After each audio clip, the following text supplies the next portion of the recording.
Stéphane Hessel m'a confirmé hier soir, puisqu'il est à Londres pour un concert du tribunal Russell pour la Palestine d'ailleurs, il me demandait de le représenter, et je suis d'autant plus heureux de le faire que je suis porteur ici d'une excellente nouvelle pour la défense d'Halima Boumedienne Thierry et de tous les militants injustement accusés et menacés, puisque vous savez qu'il y en a maintenant un grand nombre qui ont été soit mis en examen, soit convoqués dans les préfectures.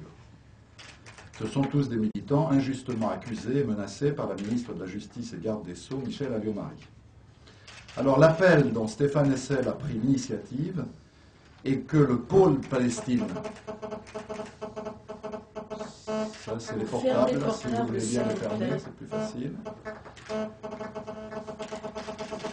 L'appel donc dont Stéphane Hessel a pris l'initiative est que ce qu'on appelle le pôle Palestine a relayé, c'est-à-dire l'association France-Palestine Solidarité, Génération Palestine, l'Union des Juifs l'Union juive française pour la paix et la campagne civile internationale pour la protection du peuple palestinien ont porté cet appel de Stéphane Hessel. Il a rassemblé en quelques jours 120 signatures de citoyens inconnus pour beaucoup, mais pour certains, vous allez le voir, très connus. Je vais d'abord vous lire cet appel, il est court, et ensuite, sans abuser de votre temps, ne pas vous lire bien sûr la liste intégrale des 120 signatures, mais quelques-unes pour donner une idée quand même de l'importance de ce rassemblement. Donc l'appel s'appelle « Solidarité avec Stéphane Hessel, Halima Boumedienne Thierry et toutes les victimes de la répression ». Je vous le lis. Bordeaux, Mulhouse, Perpignan, Pontoise. En ce mois d'octobre, des hommes et des femmes sont poursuivis pour provocation publique à la discrimination, y compris une sénatrice de la République, Halima Boumedienne Thierry. Ailleurs, d'autres sont convoqués par les préfectures et menacés de procès du même type. Un ancien commissaire de police prétend même poursuivre Stéphane Hessel, grand résistant, co-rédacteur de la Déclaration universelle des droits de l'homme de 1948 et ambassadeur de France.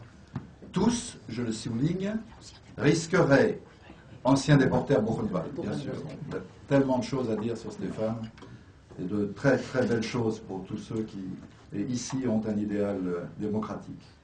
Donc tous les accusés risqueraient jusqu'à 45 000 € d'amende et 3 ans de prison, suivant la qualification des poursuites. Quels crimes ont donc commis ces citoyens connus et inconnus pour mériter une accusation aussi infamante et encourir des peines aussi lourdes? S'être dressés contre l'occupation et la colonisation de la Palestine par Israël, et notamment contre les, je cite, crimes de guerre, voire, je cite encore, crimes contre l'humanité, que le rapport Goldstone accuse son armée, et dans une proportion nettement moindre des groupes armés palestiniens, d'avoir perpétré pendant la guerre de 2008-2009 contre la bande de Gaza. S'être révolté contre l'impunité dont jouit un État qui viole pourtant ouvertement le droit international et les résolutions des Nations Unies.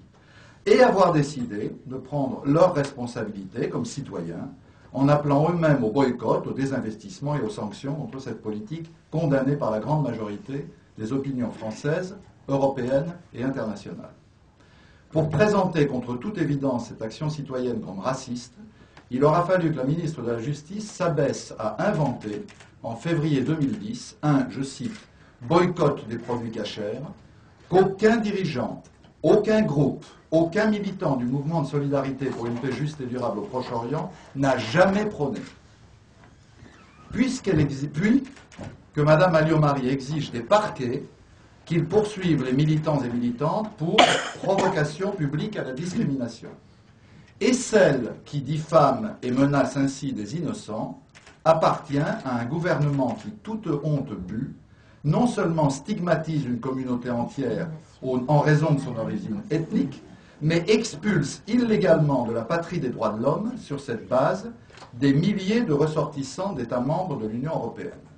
C'est pourquoi nous disons à Michèle Alliot-Marie, pas ça et pas vous. Certains d'entre nous appellent au boycott de tous les produits israéliens. D'autres ciblent les seuls produits des colonies israéliennes.